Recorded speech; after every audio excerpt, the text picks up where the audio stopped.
In this segment, we're going to continue to take a look at the emergence of modern America. In particular, what fueled the modern industrial economy.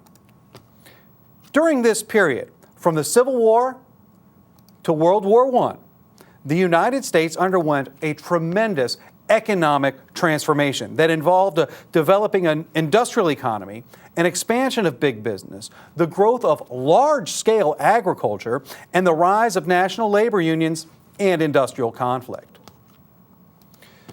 The technological change spurred growth of industry primarily in northern cities as well as some of the Midwestern cities. As we look at some of the inventions and innovations that occurred during this period of transformation, we want to take a look at the corporation. In a corporation, investors would buy stock in companies and then earn dividends when profits were made. The idea is that this would give a corporation capital, that is money to use, with which they could expand and continue to operate.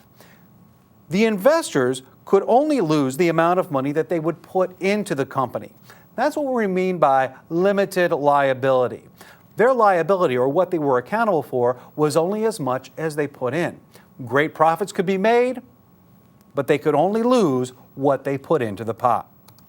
Another invention that we want to take a look at is the Bessemer steel process. This was a quicker and cheaper way to make steel. Railroads are going to be the largest user of steel by the end of the 19th century. However, steel is going to continue to be a primary resource for American industrialization, from the machines that were made to the factories and the skyscrapers. When we take a look at the light bulb and electricity, both of these are really developed by Thomas Edison. Electricity as a power source, as well as a light source for Americans, is going to change the way we work and change the way we play. Thomas Edison founded the very first electric company as a way to create the electricity and get it to the customers. Another important invention of the time was the telephone, invented by Alexander Graham Bell. This obviously is going to improve communication, but its importance goes further. This is also going to help women find jobs working as switchboard operators, a much better job to have than a factory worker. Another invention of the age is the airplane. Invented by the Wright brothers, their first flight took place at Kitty Hawk in 1904.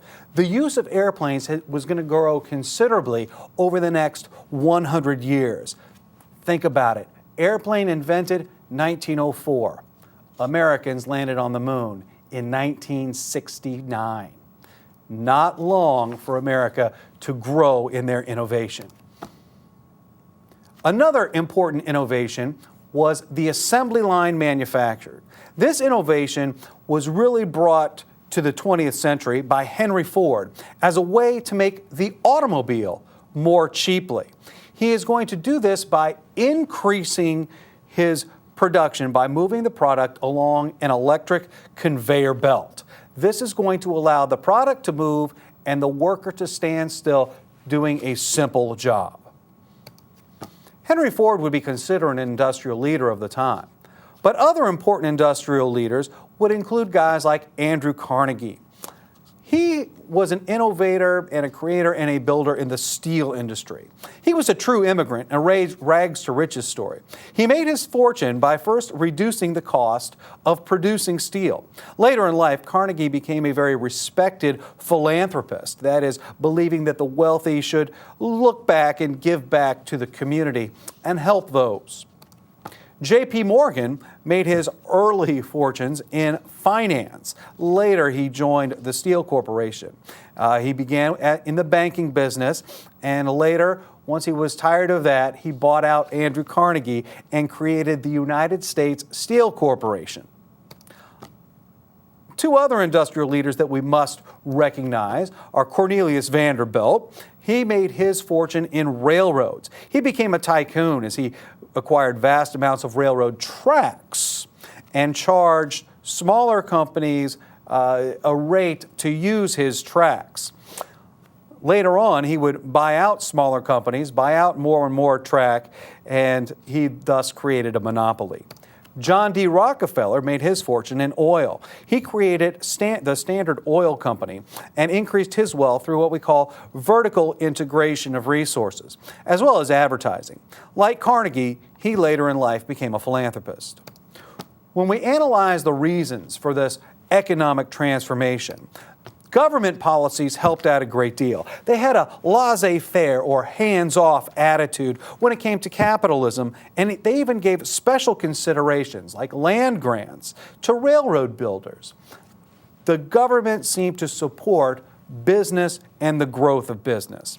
There was also an increasing labor supply from immigration, as well as those who are leaving the farms and moving back east to find jobs in the cities. An American's possession of great wealth, of our natural resources. We had the raw materials that we needed right here at home. We did not need to purchase them from other countries. And our vast resource of navigable or navigation rivers, where we could move those resources from where they're found to the factories, allowed us the ability to make a tremendous amount of money during this period of time. But during the Civil War, or from the period after the Civil War to World War I, the United States underwent an economic transformation. It's going to involve that developing industrial economy, the expansion of big business, the growth of large-scale agriculture, and the rise of national labor unions. However, it's also going to bring with it industrial conflict, which we'll take a look at in several more segments.